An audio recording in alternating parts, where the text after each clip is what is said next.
Olá, seres do submundo. Como estão hoje? Tem tido ótimos pesadelos? Galera, queria agradecer aqui todo mundo que tá mandando feedback pra mim, tá bom? Todo mundo tá chegando pra conversar sobre qualquer assunto. Lembrando que eu sou sempre muito aberto a todo mundo, gosto de ouvir o que vocês têm a falar pra mim. Gosto de ouvir críticas, gosto de ouvir sugestões, gosto apenas de você ouvir falar: ah, Bruno, eu gostei daquele episódio, ah, Bruno, eu odiei aquele episódio. Então assim, cheguem pra falar pra mim, realmente quero ouvir o que vocês têm a dizer, tá bom? E lembrando que esse podcast aqui é mantido pelos patrões que colaboram com o podcast todos os meses para fazer com que ele fique cada vez melhor. Você pode também se tornar um dos patrões acessando o PicPay, o Patreon ou o Catarse e ir lá escolher o melhor plano para te agradar e ajudar a gente também. Lembrando que os patrões eles têm acesso exclusivo ao grupo dos patrões e também ganham um episódio a mais por semana, tá bem? Vamos para nossa história? Eu sou o Bruno Lima e esse é o Submundo do Terror.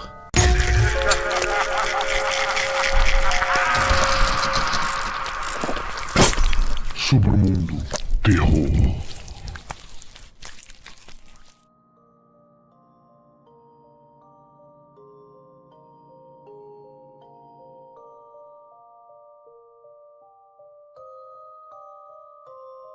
Cada cultura tem seu próprio folclore, tradições e contos únicos passados de geração em geração. Nos tempos modernos, eles são frequentemente vistos pela maioria como um interesse ocioso de uma época passada, mas sempre os achei extremamente fascinantes. Eles revelam muito sobre as esperanças e medos de pessoas que já existiram, pessoas tentando entender o mundo ao seu redor e às vezes lidar com sua dura realidade. Foi essa paixão que me levou a me formar em folclore na Memorial University. Eu adorei o estudo e então fiquei emocionado quando recebi a designação de entrevistar pessoas sobre um tópico de minha escolha. Eu moro em Newfoundland, uma província rica em folclore sobrenatural. Então, eu agarrei a chance de mergulhar nas histórias das fadas, as criaturas travessas e malévolas que se escondiam nas florestas e campos. Na preparação, fui ao arquivo do folclore para pegar emprestado algum equipamento de gravação, bem como ouvir outras gravações para ter uma ideia melhor do que estava por vir. Ouvi com atenção e extasiado pessoas de várias idades contando suas histórias de gente pequena, de luzes na floresta ou de música estranha e apaixonante levada pelo vento. Decidi fazer as entrevistas em minha cidade natal e fiz planos de ficar com meus pais no fim de semana. Minha família vem de Cupids, uma comunidade rural de mais de 400 anos, a cerca de 1 hora de carro da cidade onde eu morava. Dado que Cupids era o tipo de cidade onde todos se conheciam, não foi difícil para mim encontrar alguns residentes mais velhos que estavam dispostos a compartilhar seus contos e encontros com as fadas, e é claro, me permitir gravá-los. Uma senhora me contou sobre seu tio, que foi ferido por um deles e passou o resto do mês colhendo ossos de peixe e lã do corte fedorento, antes que finalmente sarasse. Outro encontro foi descrito por um cavalheiro que alegou ter ido para a floresta armar armadilhas para coelhos, somente para voltar para casa 3 semanas depois, sem memória alguma do que tinha acontecido. A última entrevista do dia foi reservada para o meu avô, que concordou em me contar sua história, mas ao contrário dos outros, agora parecia relutante em fazê-lo. Garanti a ele que poderia encontrar outra pessoa se ele se sentisse desconfortável, mas ele balançou a cabeça e começou a falar. Ele me disse que sua mãe sempre o alertava sobre ele andar por uma determinada trilha, que para passar com segurança, ele deveria usar o casaco do avesso e carregar algumas migalhas de pão, ou então ele seria levado. Mesmo naqueles tempos mais supersticiosos, ele não era o tipo de pessoa que acreditava nessas coisas. E assim, quando se viu correndo para chegar em casa antes do anoitecer após um dia de colheita de frutas vermelhas, ele descaradamente cortou aquela mesma trilha, sem pensar 2 vezes em seus avisos da mãe. Ele lembrou que enquanto caminhava ao longo do caminho, as árvores ao redor pareciam se fechar sobre ele. A área parecia mais opressiva. Embora se sentisse um tolo, ele decidiu naquele momento voltar e seguir outro caminho. Ele começou a tremer enquanto contava sua história, mas agora as lágrimas enchiam seus olhos enquanto ele gaguejava, enquanto tentava descrever o que viu quando voltou. Demônios! Foi tudo que ele finalmente conseguiu. Peguei sua mão úmida para acalmá-lo e disse-lhe novamente que ele não precisava mais me dizer. Mas ele recuperou o controle de si mesmo e me disse que corria, jogando freneticamente as migalhas de pão no chão e rasgando o casaco, virando-o do avesso e segurando no lugar com uma capa. Ele não parou nem diminuiu a velocidade até chegar em segurança em casa, irrompendo pela porta para encontrar sua mãe perplexa. Ela estava prestes a repreendê-lo por seu casaco rasgado, até que percebeu o que havia acontecido. Momento em que o abraçou e agradeceu a Deus por ele estar seguro. Quando meu avô olhou para o seu casaco, ele notou 3 longos rasgos, como se fossem garras. Terminada a história, ele pediu licença trêmulo e foi para a cama. Pedi desculpas por tê-lo chateado, mas ele desistiu, apenas se virando para me fazer prometer que nunca mais sairia à procura dessas coisas. Dei-lhe minha palavra para acalmar sua velha mente e fui embora. Voltei para a casa dos meus pais e passei grande parte do resto da noite escrevendo meu relatório e ouvindo novamente as histórias que reuni. Ouvir meu avô ficar chateado novamente me fez sentir péssimo, mas sua história também despertou em mim uma sensação de curiosidade. Lembro-me de ter visto que acreditava ser a mesma trilha quando eu era criança e de ajudar minha família a colher mirtilos, mesmo provavelmente comendo mais do que colhia. Nós nunca tomamos essa trilha. Ao invés disso, tomamos uma das rotas mais longas de volta para casa. Eu achava que eles tinham medo de ladrões e valentões que poderiam estar vagando por esse caminho menos conservado e menos povoado. Mas agora, me pergunto se era simplesmente para apaziguar os temores do meu avô. Na manhã seguinte, tentei escapar, explicando quando minha mãe me pegou na porta que eu iria dar um passeio pela minha cidade natal antes de voltar para a cidade. Uma vez fora, eu segui minhas memórias de volta para aquele canteiro de mirtilo, e com certeza, lá estava, o caminho que eu me lembrava de ter visto anos atrás. Estava ainda mais coberto, mas eu ainda conseguia manobrar para passar por ele. Lembrei-me da minha promessa ao meu avô, mas minha curiosidade venceu. Na verdade, uma onda de excitação passou por mim enquanto eu caminhava pelo mesmo caminho que eu tinha certeza que ele havia feito há tanto tempo.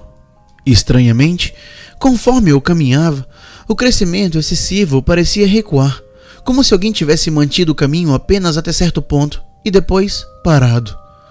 Depois de passar por um anel de árvores que haviam conseguido crescer, me vi caminhando por uma trilha tão bem cuidada quanto qualquer outra na comunidade.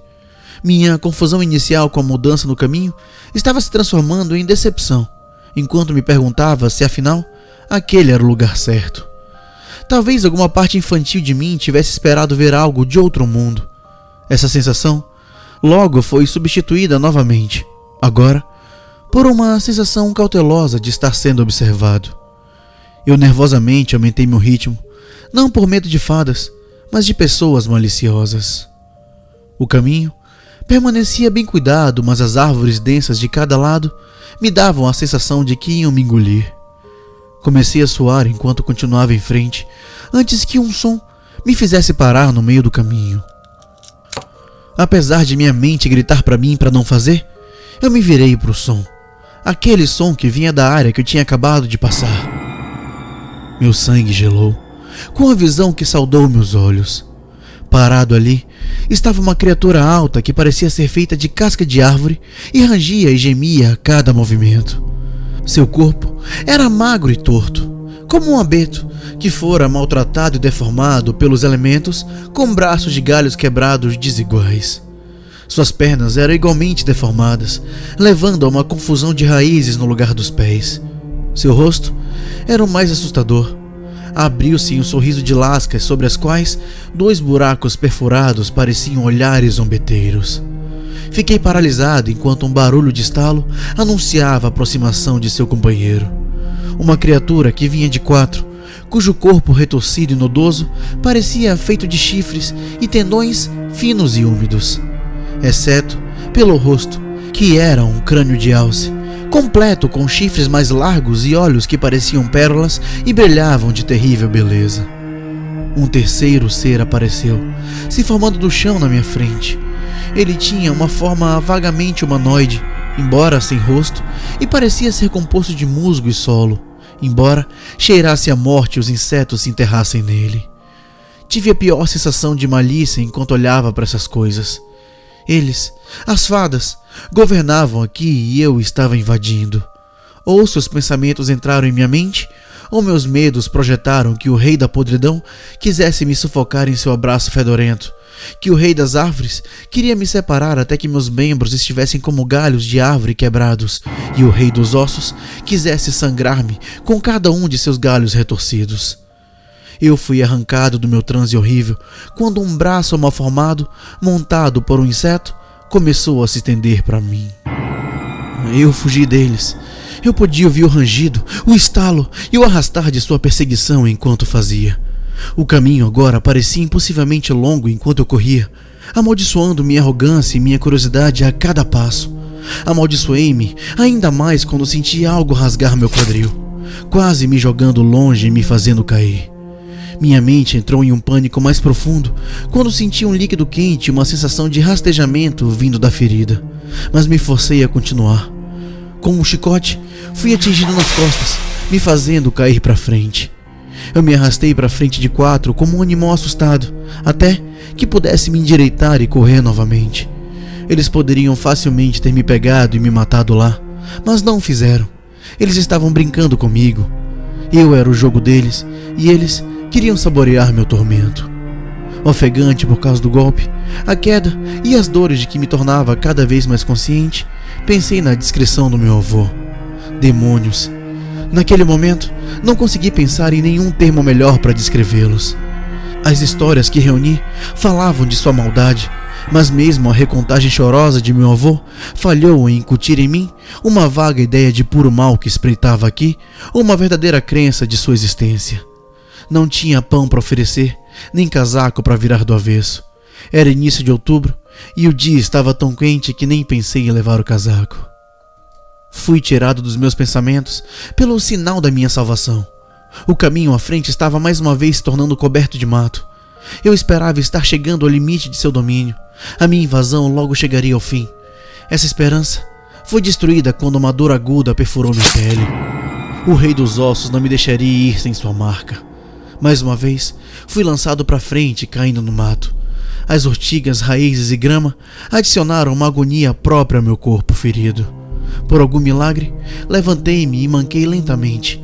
Embora fosse incapaz de respirar fundo, eu tropecei pelo resto da vegetação, um passo para longe da minha liberdade, quando ouvi um rangido e um estalo, como um galho de árvore quebrando.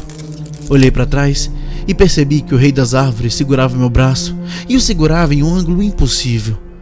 Meu medo me deixou, assim como os meus sentidos, enquanto eu escorregava de seu aperto e caía a distância restante para fora da trilha. Pensei ter ouvido risadas que logo foram substituídas por vozes de humanos. Acordei em uma cama de hospital rodeado pelos rostos preocupados dos meus pais e avós. Minha mãe, ao me ver acordado, começou a chorar novamente. Ela me disse que eu estava no Hospital Geral Carbonier e que havia sido atacado por um alce. Eu fui visto caído na floresta por alguns moradores que me levaram rapidamente para o hospital mais próximo. Ela parou de pensar no que poderia ter acontecido se eles não tivessem me visto. Mas logo, ela foi conduzida para fora da sala por meu pai, que ele mesmo estava segurando uma lágrima, mas ainda sugeriu que eles saíssem e me deixassem descansar.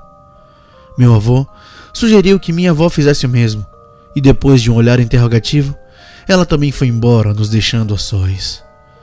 Tentei me mexer na cama para olhar para o meu avô, mas fui mantido no lugar por uma repentina percepção de uma dor terrível.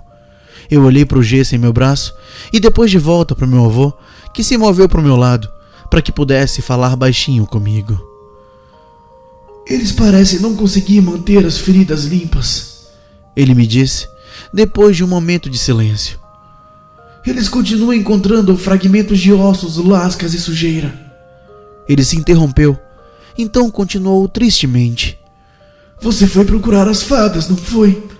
E foi sem nem mesmo o mínimo para se proteger. Seu rosto estava pálido quando ele apertou minha mão. Eu nunca deveria ter te contado minha história. Me desculpe. Eu lamento não ter feito você acreditar em um velho. Antes que eu pudesse dizer uma palavra, ele me deixou com meu descaso cheio de culpa. Eles me mantiveram no hospital até que as feridas no meu braço e meu quadril cicatrizassem completamente, por medo de infecção devido ao suprimento interminável de itens que precisavam ser retirados deles, assim como o fedor insuportável que estava na ferida. Lembro-me de ter acordado em um sono agitado uma noite e encontrar uma centopeia saindo do meu quadril. Gritei, até que vieram as enfermeiras que arrancaram de mim o inseto que se debatia e, depois de olhar melhor a ferida, limparam-na de novo e partiram com olhares de medo e nojo, mal escondidos em sua face. Quando as minhas feridas e ossos cicatrizaram, eles abriram meu gesso, apenas para encontrar uma casca de árvore e agulhas de abeto endurecidas em volta do meu braço. Por mais desconcertante que fosse, meu braço foi curado e eles não encontraram sinais de infecção. Então, fui mandado para casa. Nos anos que se passaram desde esse incidente, concluí meu bacharelado e atualmente estou trabalhando em meu mestrado enquanto escrevo um livro sobre o folclore das fadas da província, incluindo meu próprio incidente. Esse dia não anulou meu amor pelo folclore, mas me deu um respeito mais profundo pelos contos antigos. Sempre que passo por uma área arborizada, até na cidade, eu os ouço. Eu ouço suas risadas maldosas e os terríveis rangidos. Eles querem sua oferta. Depois de tantos anos, eles querem um pagamento pela minha vida que vai além de um punhado de migalhas de pão ou um casaco gasto do lado errado. Estou realizando esse pagamento contando a minha história, suas histórias, e honrando-os aqui em meu livro. Eu só posso esperar que isso os acalme, já que os locais das minhas feridas continuam a coçar, e muitas vezes encontro moitas de agulhas de abeto, musgo e osso, esperando por mim na porta da minha casa. Gostaram da história, seres do submundo? Um pouco de folclore para vocês. Esse folclore de fada não é muito abordado aqui, mas eu acho bem interessante contar um pouco dele às vezes. Afinal, a gente tá aqui para conhecer todos os lados do terror e da fantasia, certo? E se você gostou da história mesmo, corra lá no nosso Instagram e siga a gente lá. Vá também no nosso canal do YouTube e se inscreva. Ajuda muito, muito mesmo o podcast a alcançar mais gente. Muito obrigado por tudo. Boa noite e bons pesadelos.